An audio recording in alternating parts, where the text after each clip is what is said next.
So I really didn't do the tether capturing from the beginning. So I then had a Sony a7 III, and now I'm with the Canon R6, and I went into Capture One like I do normally.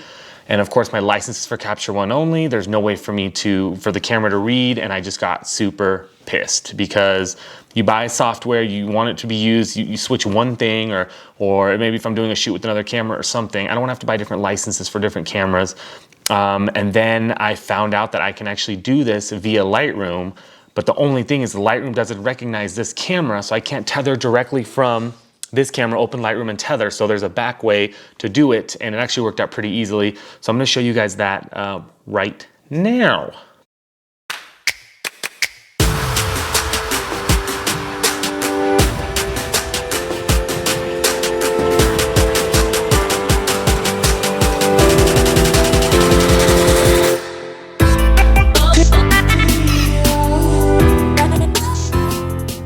What's going on, guys? Welcome back to the channel. I'm Jeramie with Jeramie Photography. Thank you so much for tuning in. Guys, if you're new to the channel, please consider subscribing. Video helps you anyway, give it a thumbs up. Click that bell for notifications. It'll tell you every time I come on. So guys, in order to do this, your tethering, you need to be able to get your pictures from your camera onto your computer while shooting. And I use Lightroom every single day. So Lightroom is very, I know it very well, back of my hand kind of thing. Other softwares like Smart Shooter, Capture One, I don't know at all. I was using Capture One every time and I just know how the screens worked. I really didn't know how a lot of it worked, but I kind of fumbled my way through it. But now that it works with Lightroom, I feel a lot more confident with my skills in this, and it makes me a lot happier. So you're gonna need a camera. You're gonna need a laptop or desktop. I recommend a laptop so you can take this anywhere. I put this on a little stand that's back here when I do my stuff. In fact, I was unboxing all of my tethering stuff to kind of get ready to do it again, and about a bunch of new things from Tether Tools.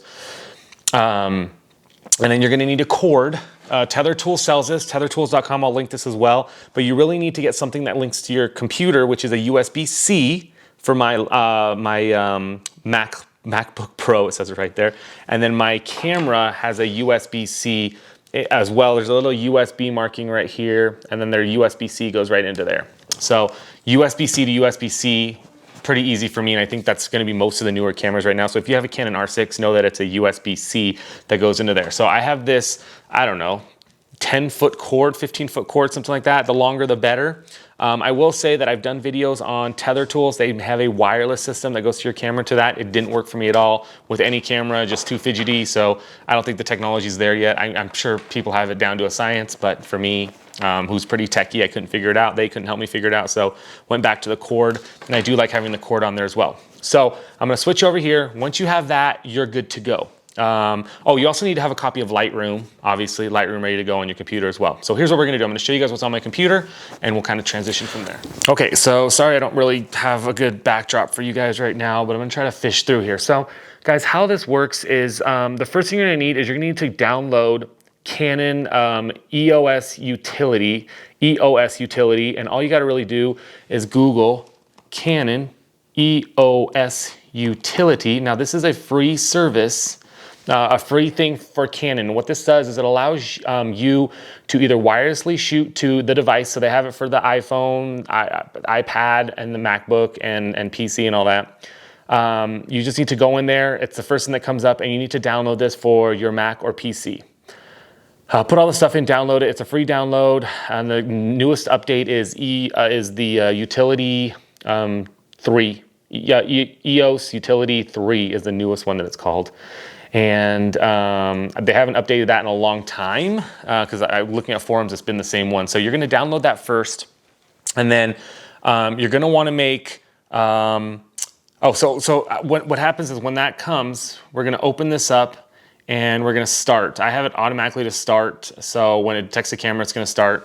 What you're gonna do now is you're just gonna take your camera, let's transition this baby. So I'm gonna plug this into the side of my computer, and then I'm gonna plug this into my camera here. I don't know if you guys can even. So we're just gonna do a straight plug in, and we're gonna turn our camera on. And what's gonna happen with your camera is this little symbol is gonna come up saying, hey dude, Like we're reading, and it should just take a couple seconds for it to then work. So basically your system's gonna open up, everything opens up automatically. Of course, when I'm like ready for it. There we go. So it connected. I ended up having to click on the bottom right here. So you can do this wirelessly or with a cord. And if you do wirelessly, there's a whole different system where you just go into the camera, figure out the wireless. It's all pretty simple. It's based off of Wi-Fi and its own Wi-Fi as well. So I'm just gonna go into here. It's remote shooting. And it's gonna open up this screen right here, which you can maximize and minimize. So a couple things on the screen is basically telling me right now everything that's going on in the screen that I have. Can I make this bigger? Sorry guys, I can't make that bigger. So it's basically telling me everything that is going on my camera, like my shutter's at 1/250 f4, and you can actually change all this stuff right here. So yes, this is how you can remote shoot from your camera, where you can actually make your camera take a picture. So I can actually go to this little shutter button right here and just pop a little. And then it shows up right there. How cool is that, right? So it shows up right there. Now, that's step one. So now your camera is being read into your computer, right? Awesome. If you're doing selfies or whatever, you can actually set this to do the shoot that you want. You can go into live view if you want. This is what this software is for. Live view shoot. This actually shows you guys what my camera is seeing. Hey, that's me. So it's showing you guys what the camera is seeing. And, you know, if you're doing video or setting up your camera for something, you can actually go into that. It opens its own screen, so we're gonna close this out. Okay, so a couple things that you guys wanna do here. Oh no, oh no, oh no. I guess I gotta charge you at the same time, huh? Okay, so a couple things you guys wanna do here is the first thing we're gonna do is, I don't play with this too much. I'm just kind of brand new to it. We're gonna click this thing. It looks like a folder thing up top. And basically it's your destination folder. So what I did was I actually created a folder on my desktop just to use called Auto Lightroom. And I'll show you guys why I did that, but it's right here. This one's called Auto Lightroom. Think of it as auto importing by itself. You don't have to think about it. And that's all I did, right? So I created it and I found the folder, and that's what we set it up on. So that's the folder that it's on. When it goes in, it's gonna automatically set the shooting format to your year, month, and day. I think that's totally fine. It matches with Lightroom, so I don't have to worry about it. So I created that. The next thing you wanna do is you're actually gonna go right here. So if you guys see right here, this actually took me a long time to figure out. On the Sony, it was in the camera. On here, it's on the software.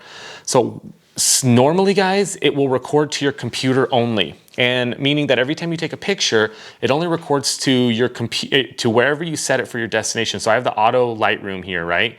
So it's only gonna record to Auto Lightroom, meaning that when I take the picture, it doesn't record to my camera at all. So if you shoot, you lose your computer, something happens to your hard drive on the way home, you lose everything.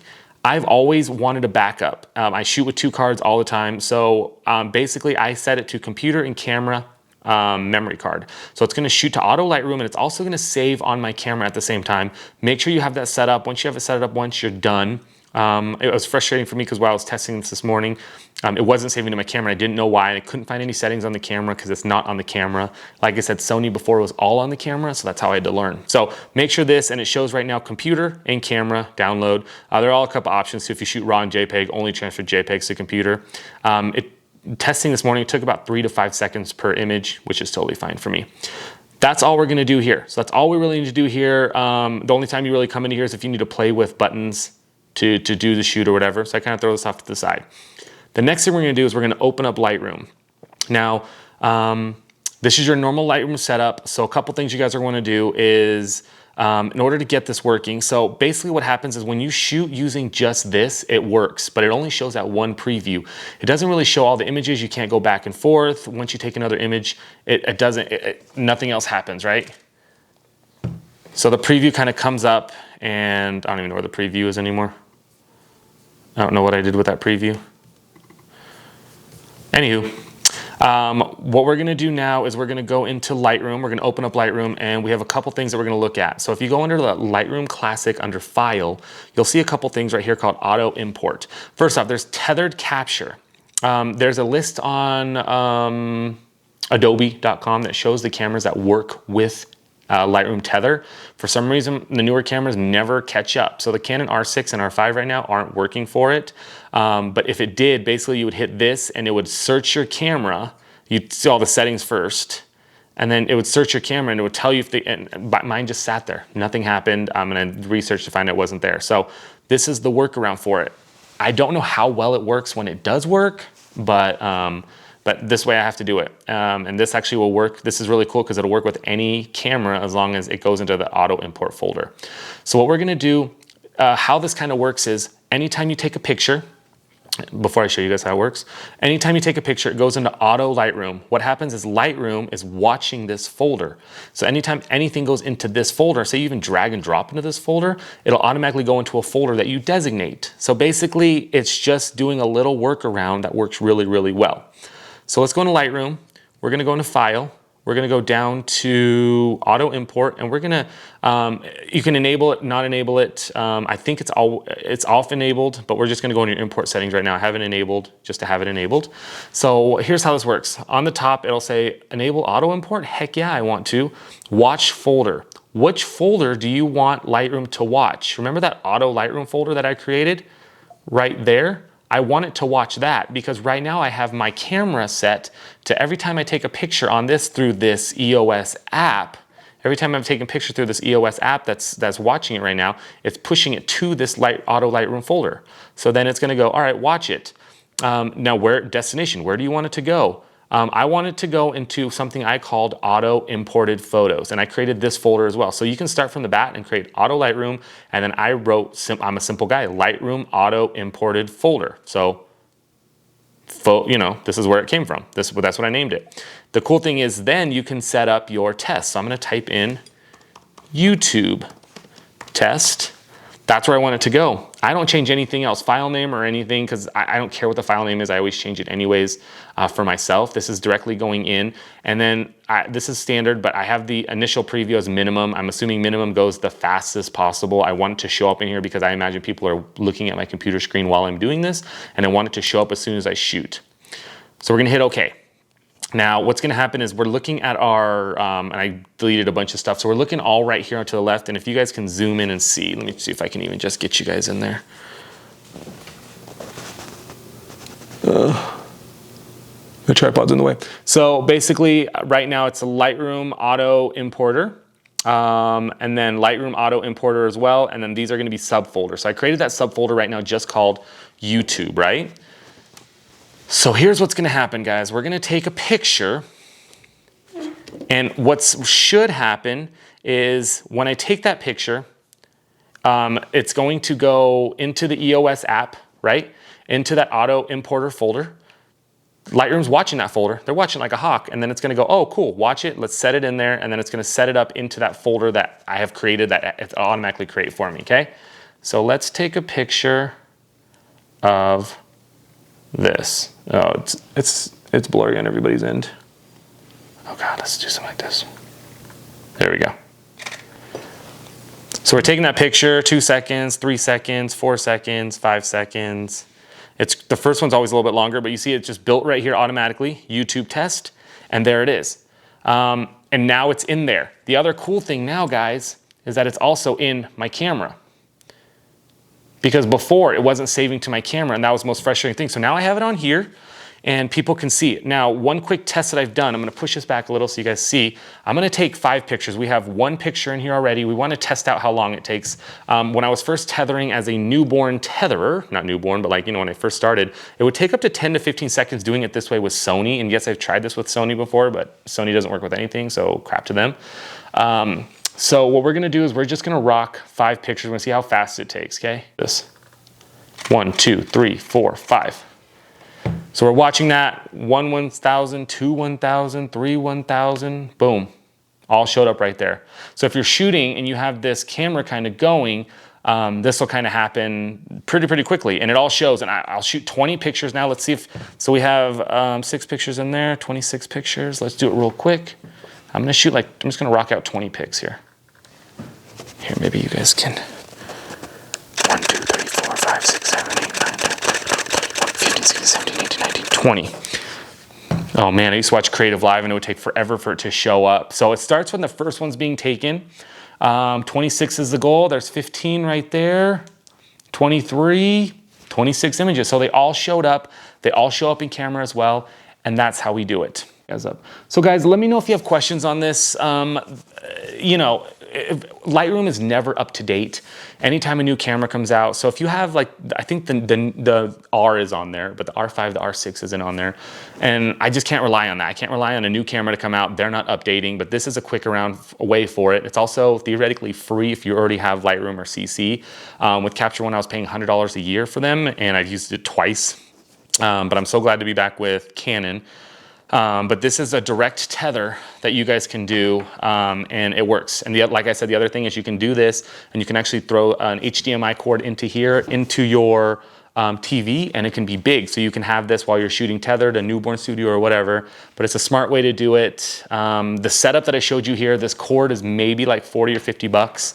And then of course you have to have your stuff, but if you already have your computer, camera, all that stuff, then you're good to go. I have a bunch of other things like stands and stuff that I use in the studio. I have a movable, a rolling TV that kind of goes around everywhere. And I'm still tethered and corded. Tether Tools does make, and I bought it, it's been about a year now. I bought it a year ago, and after 6 months, 7 months of trying, they couldn't get it. So they ended up giving me a credit and I bought more stuff with them. But basically they have a system that you guys have seen me do review videos on that goes onto here. And basically it's wireless. It goes to here, goes onto your computer and works. The issue that I was having was the way that it was reading to the software on the computer you have to download for them just wasn't reading it correctly. And it was taking too long if it did read it every once in a while, but there was no rhyme or reason. And when I'm shooting a professional shoot, I need it just to work all the time. Anyways, hope this helps you guys. I did look for R6 and tethering videos with Lightroom, and there was just nothing. This is honestly probably the only way around it. And if you use Lightroom, you know how easy it is. This might be the way you do it. Hope you guys are having a good day. I'll talk to you guys next time. Bye.